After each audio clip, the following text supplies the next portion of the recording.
Bonjour, je suis Eric de la chaîne des tutoriels d'Enrico78, le technicien en informatique. Je vous propose des tutos dans le domaine de l'informatique à la portée de tous. Vulgarisons en plus en poser. Aujourd'hui, nous allons parler sur la suite, qu'est-ce que c'est un serveur. On avait fait dernièrement, la dernière vidéo, c'était sur le serveur DNS qu'on avait configuré, paramétré, qu'on avait même transformé le PC, le serveur en contrôleur de domaine. On a fait sur le DNS, on avait fait un alias, on avait fait une recherche inversée, etc.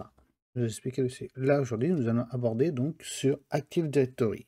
Plus en profondeur, qu'est-ce que c'est, à quoi il sert et comment le configurer. Donc, il a été configuré, bien sûr, auparavant par le contrôleur de domaine. Il a installé le rôle d'Active Directory, si vous voir plus bas.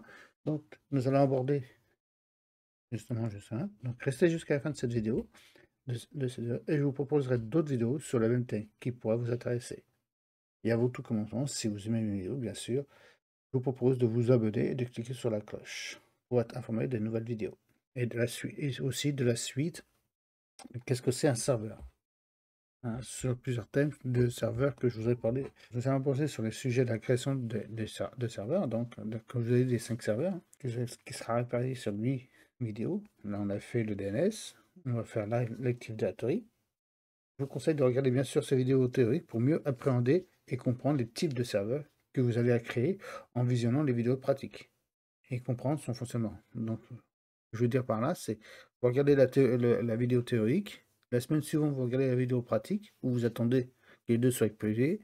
Comme ça vous permet de comprendre, en faisant la pratique, l'explication de la théorie, à quoi ça sert. Donc, nous allons dans un premier temps présenter.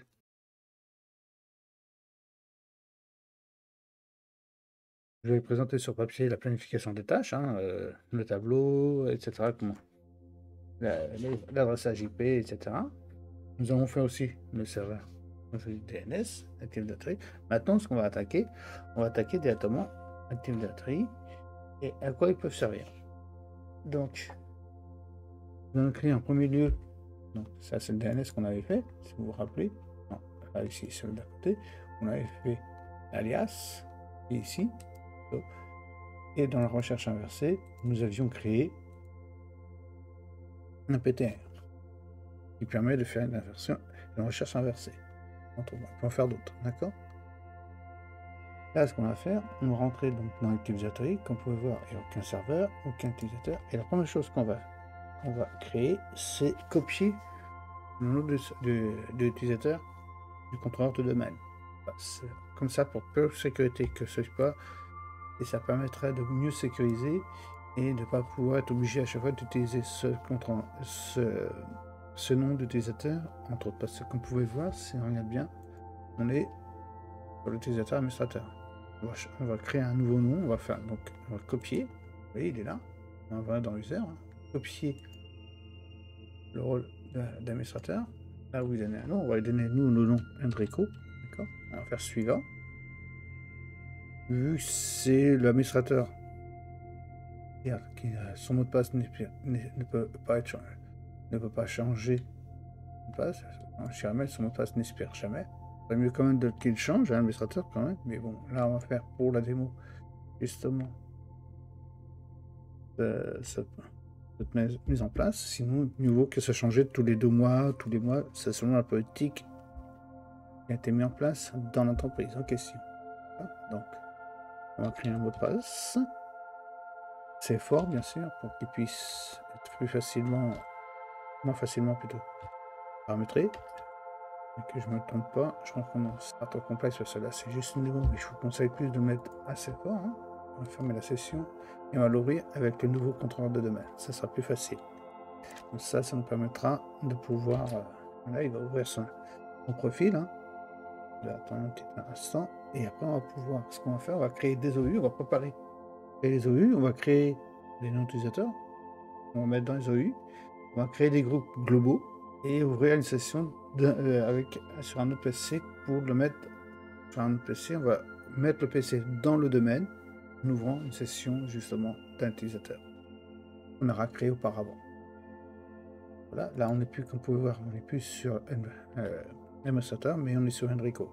Et si on regarde bien Active Directory, et qu'on ouvre aussi le DNS, vous verrez qu'il n'y a aucun changement qui a été fait. Il est conseillé comme contrôleur comme utilisateur du domaine. On vient Enrico, on ouvre les propriétés, on voit bien que les membres, l'administrateur de domaine, etc. Et sous l'autre, le deuxième, celui qu'on avait fait une copie, hein, on voit bien, ils ont les mêmes droits. Hop, l'administrateur, vous voyez, les mêmes droits qu'il y a. Ça permet, là, on a créé un utilisateur qui sera qui va contrôler le domaine, qui est l'administrateur du domaine. Il y a lui qui pourra connaître qui pourra faire les manipulations, c'est ce qu'on va faire là maintenant. Donc, première chose qu'on va faire, maintenant ce qu'on va faire, on va créer des OU. On va se mettre à la racine. Pour créer des OU, vous voyez, vous avez une petite icône auparavant. Alors là, c'est création d'un nouvel utilisateur ou une copie. Ah, c'est un groupe d'utilisateurs qui vont pouvoir créer. Vous avez les filtres, la recherche, l'activité directory. Et là, vous voyez, vous avez une unité organisationnelle. C'est là qu'on va cliquer pour créer une unité organisationnelle. Oh, je vais y arriver. Organisationnelle. D'accord? Donc là, on va lui donner un nom. Vu qu'on va créer un nom d'utilisateur qui sera le directeur, Monsieur Paul Demier, Yvon David qui sera le technicien, Paul Demier qui sera le directeur, donc son mot de passe qui expirera jamais, Yvon David, technicien, son mot de passe expire dans 60 jours, Maria Papou, technicienne stagiaire, et son contrat s'arrête dans 6 mois, Elsa Mach, c'est des noms fictifs qui expirent dans 60 jours, etc. Là, vous dites les mots de passe expirent en 60 jours. On peut régler justement dans la petite directory, justement, la stratégie. Alors, je vais vous faire voir vite fait. Donc, on va créer les OU. La première OU qu'on va faire, qui s'appelle OU direction. Gardez le même nommage quand vous faites des OU. Gardez le même nommage pour pouvoir être bien structuré et quand vous avez créé une forêt, on va dire c'est un arbre, c'est comme un arbre, sauf que vous plantez plusieurs arbres et il y a une hiérarchie. Il faut bien le mettre en place. Sinon, ça peut engendrer des erreurs assez fortes. Donc pour ça, gardez le même nommage, comme ça vous êtes sûr que vous ne pourrez jamais vous tromper. Et ça vous permettra de mieux vous repérer. Donc, on a une OU de direction. On va créer une autre OU du support technique. Voilà. Comme vous pouvez voir, là, je viens de faire une erreur, c'est que je l'ai mis dans le U de la direction. Moi, ce que je veux, c'est qu'elle soit séparée. Et comme vous pouvez voir, on ne peut pas le passer. Si vous dites que c'est une erreur, que c'est pas possible. C'est une sécurité. Pourquoi? Parce que regardez, quand on a fait ici, on a coché ça en mode accidentel pour pas que ça soit protégé. Pour ça, on a eu dans les actions. Voilà, dans le menu affichage, fonction avancée. Et là, à ce moment-là, dans fonction avancée, vous avez ici donc automatiquement tous les noms. Décocher cette case-là, et normalement, directement, on va pouvoir le déplacer. On a pu le déplacer, comme vous pouvez voir. On a enclenché le mode de fonction avancée. Il nous permet de déplacer. Donc, on a créé nos deux OU. On va créer. Et comme ça, si vous faites une erreur additionnelle, accidentelle, vous pouvez justement rectifier. Protéger le contenu pour pas qu'il soit supprimé ou déplacé comme on a pu voir. Donc on va créer les deux autres OU. Donc l'OU, comme ça on pourra mettre tous les stagiaires dedans. Dans l'entreprise, il y a des stagiaires qui viennent. Alors, vous voyez, là c'est plus comme j'avais fait. Donc, bien attention, on revient à la racine. On va s'enregistrer dans l'OU stagiaire. Et là on va faire OU. On mettra tous les PC. Ça permettra que quand on fera des stratégies de groupe, donc des GPO, de pouvoir mieux appréhender et pouvoir les mettre dedans, que la stratégie de groupe se base sur une OU. On va créer un nom utilisateur, il va créer les utilisateurs, après on les déplacera dans les profils en question. Alors, pour créer un nom utilisateur, on va faire ici, on va cliquer sur le petit icône qu'on a vu tout à l'heure pour créer un utilisateur, et là on va marquer les noms et prénoms. Paul et Demier. Il était le directeur, si vous vous rappelez. Suite à ça, ce qu'on va faire, qu'est-ce qui va être suivant? On a dit que son mot de passe n'expire jamais. Hop.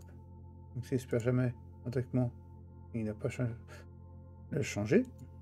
On va créer des mots de passe fictifs, mais normalement nouveau qui le change lui-même. Après, ça sera un mot de passe direct. Le directeur, c'est quand même celui qui est le bras droit, on peut dire, de l'administrateur du domaine. Donc, on va mettre des mots de passe, c'est fort. Le suivant, on va continuer. On va faire ça, on va copier. Comme ça, on copie un ton utilisateur. Là, ça va être Yvon. On avait dit David. On n'ose pas, j'espère pas, mais il est paramétré pour 60 jours. Ça, c'est dans les réglages, hein, expire dans 60 jours. Ça vous permet de modifier dans les stratégies de groupe comment on peut lui demander qu'il change son mot de passe, hein, bien sûr. Et si on clique dessus dans la propriété, on peut changer son profil, on peut lui rajouter des groupes comme membre du domaine ou membre d'autres. Ça, on le verra dans d'autres endroits. Au numéro de téléphone, s'il y a un numéro de téléphone qui a été créé pour lui, dans quelle organisation, quelle est sa fonction. Par exemple, là, Yvon David, on sait que sa fonction, c'est technicien. Dans quel service il est, quelle société elle est, etc. etc. Voilà, gestion et stratégie de groupe. Vous cliquez dessus, vous ouvrez, regardez, là vous avez tous les OU, et stratégie de groupe, elle est là. Ici on l'ouvre, ce que je vous expliquais tout à l'heure. L'ouvrir, je vais faire comme si je voulais modifier. Stratégie de mot de passe. Et là, vous voyez, regardez, durée de vie d'un mot de passe, 42 jours. On va le modifier, on va mettre à 60 jours. Comme ça, tous les 60 jours, il faut qu'ils changent leur mot de passe. Et comme vous pouvez voir, on peut mémoriser jusqu'à 24 mots de passe. C'est vous qui choisissez si vous voulez mettre 24 mots de passe, ou plus ou moins. Là, vous pouvez désactiver le mot de passe en utilisant un déchiffrement réserviste. Le mot de passe doit respecter certaines règles complexes, nombre de caractères, il doit en avoir 7 ou plus.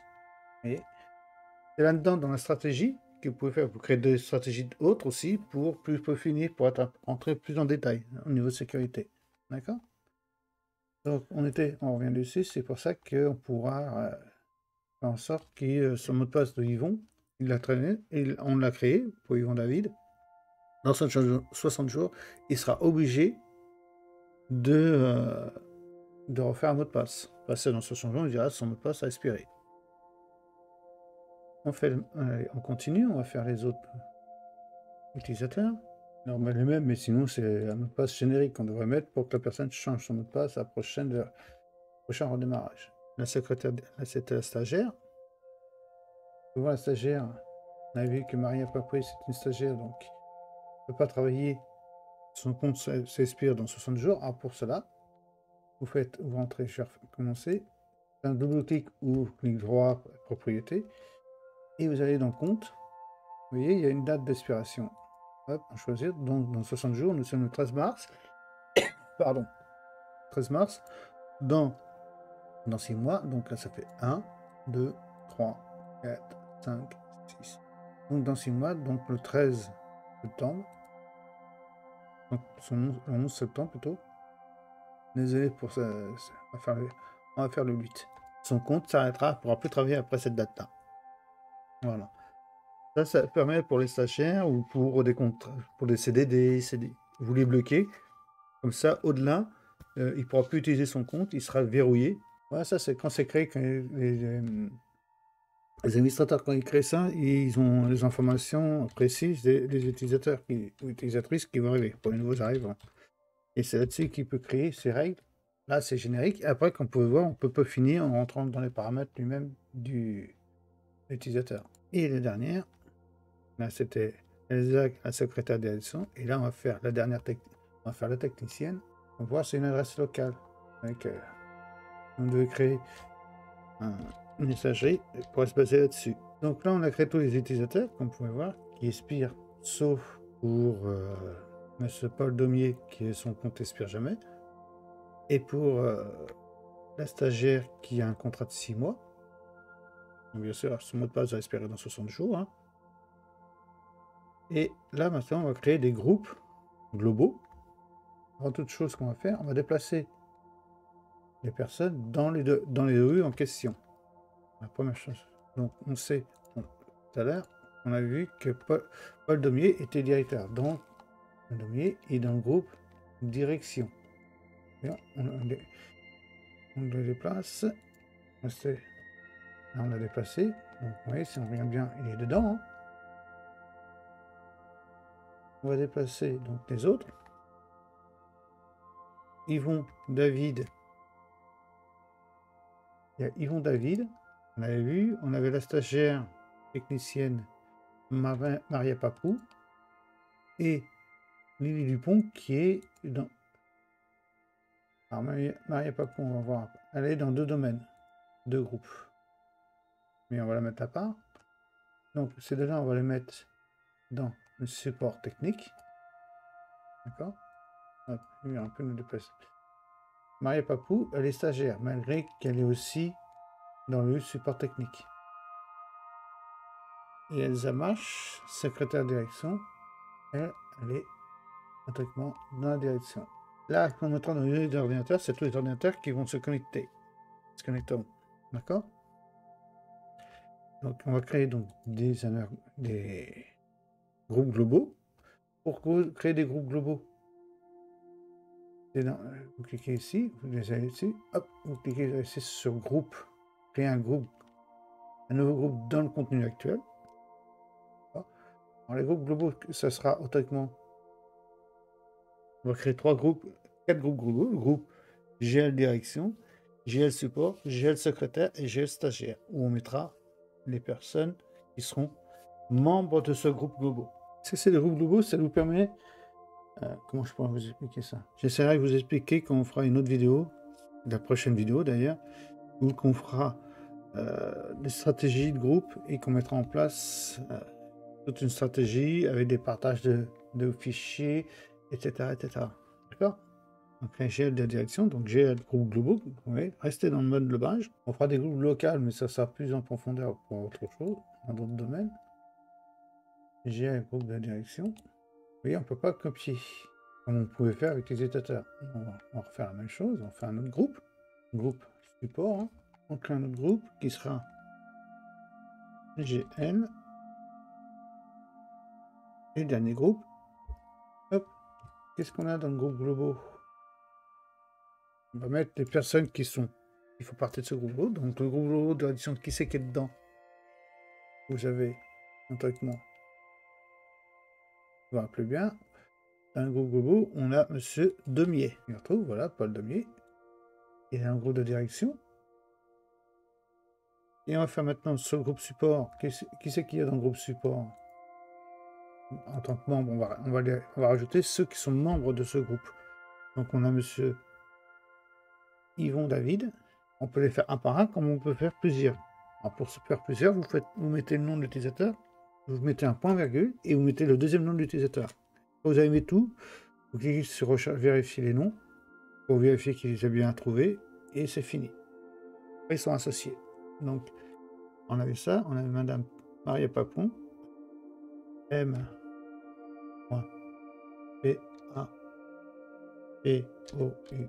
troisième, et la troisième qui fait partie du support.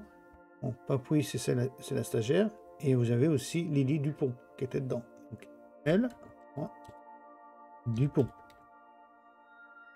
On vérifie ensemble. Et vous voyez, il a bien trouvé les 3.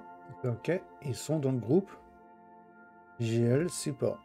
Il est aussi dans GL stagiaire, on va remettre, elle est dans le groupe support, et aussi dans le groupe, Madame Papouin, elle est aussi dans le groupe support et groupe stagiaire. Hein. Comme ça, elle aura des groupes spécifiques pour elle, qui sera, donc, que je dis pas de bêtises, c'est, hop, notre Maria, on la met dedans. Et dans le groupe secrétaire, qui c'est qu'il y en a, qui fait partie de la direction, mais qui fait partie du secrétariat, qui est Madame Elsa Marche. Voilà. Et là, on les a rajoutés dans les groupes. D'accord? Maintenant, ce qu'on va faire, on va se mettre à ouvrir le PC.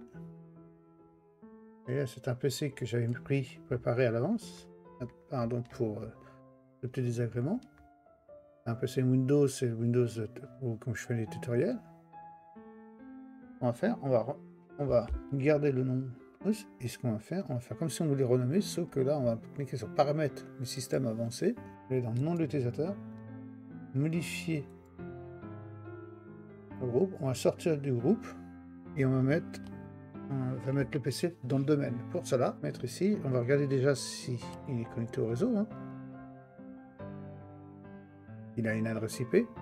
Bon, c'est vrai que là, on va fixer une adresse IP fixe, mais quand il y aura un serveur DHCP, qu'on va créer un serveur DHCP, on pourra justement l'associer à ça. Il y a une adresse IP manuelle, on verra après pour mettre en adresse IP automatique. Et c'est le contrôleur DHCP qui donnera son adresse IP. Donc on va aller dans les membres.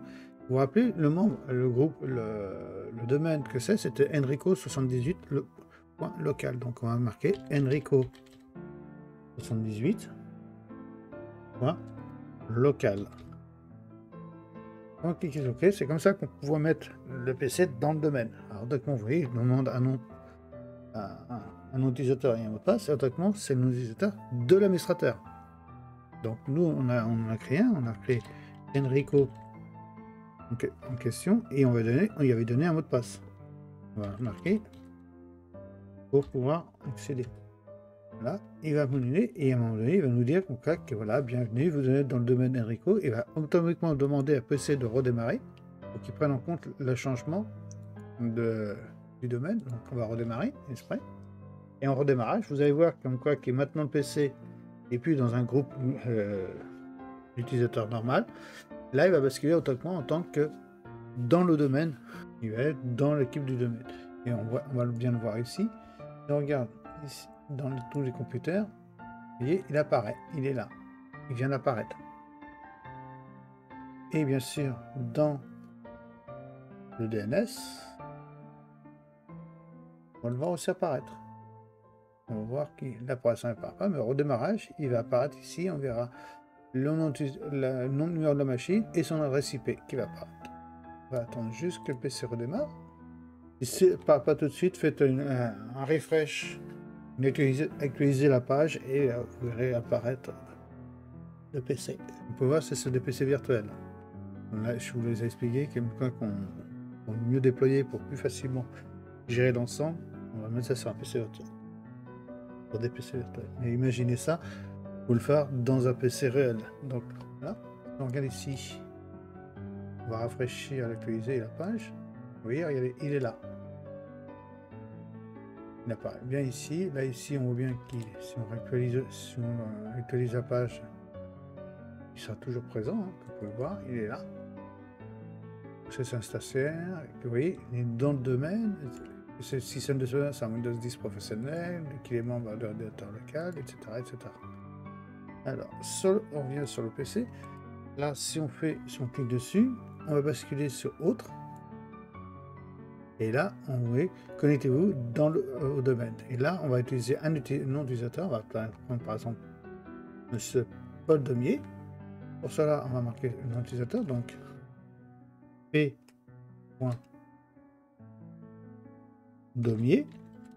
D'accord. On va appeler. On a créé les mots de passe. Donc, le mot de passe, si c'est un mot de passe qui devait le changer, il ne doit pas. Là, on va taper celui qu'on y a mis, inscrit. Vous voyez, regardez. Là, on va voir sa session sur son nom. Et bien sûr, sur les prochaines vidéos qu'on fera sur un serveur de fichiers, vous verrez qu'on peut donner des droits complémentaires, qu'on peut rajouter, qu'il y a des droits qui peuvent avoir accès, etc. C'est là-dessus. Et là, on jouera dans les stratégies de groupe, le paramétrage des stratégies de groupe pour ce que la personne peut faire. S'il a le droit, on peut, dans les stratégies de groupe, on peut, justement, comme vous pouvez le voir, il y a beaucoup de choses qu'on peut faire, c'est pour ça qu'on appelle ça des GPO derrière, c'est que vous avez la possibilité de jouer sur...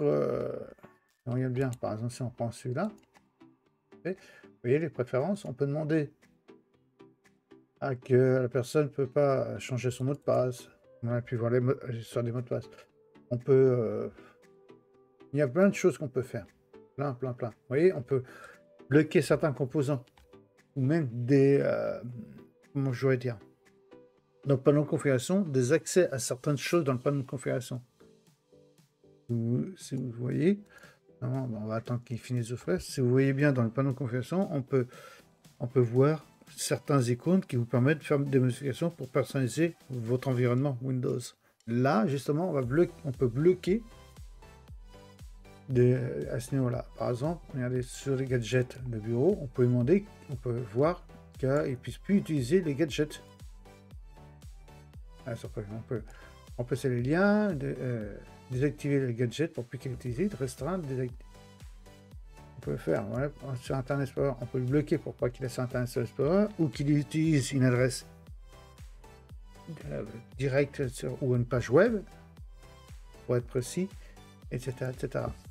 Il y a plein de choses. Voilà, il vient de s'ouvrir. Vous voyez, quand on ouvre le panneau de configuration, il y a plein d'icônes comme ça. Et si on met un petit icône, il y a tout ça. Et là, on peut demander justement que la personne ne peut pas voir tout ça, voir une partie dans les stratégies de groupe. On peut en sorte aussi paramétrer pour que la personne puisse jamais changer l'image de fond. Et une image de fond générique que l'entreprise veut que ça, l'utilisateur vous pouvez bloquer en quelque sorte pour que l'utilisateur puisse jamais changer son image de fond, etc., etc. Vous voyez, il y a plein de possibilités, plein de choses qu'on peut faire. Et quand on peut voir sur là, le PC a fini de s'ouvrir, etc. On revient dans les paramètres et qu'on regarde système, à propos de... On voit bien qu'on est sur le liste, mais regarde bien, on est venu dans le domaine utilisateur. On n'est plus en mode local. Vous avez pu le voir, ne serait-ce qu'à l'ouverture de la session. Donc, cette vidéo-là touche à sa fin. Première session vis-à-vis de comment installer la direction, etc. Il touche vraiment à sa fin, cette vidéo. Et bien sûr, si vous avez apprécié d'avoir regardé cette vidéo, et si cela vous intéresse, que je parte sur le même sujet, et on se verra aussi pour la prochaine.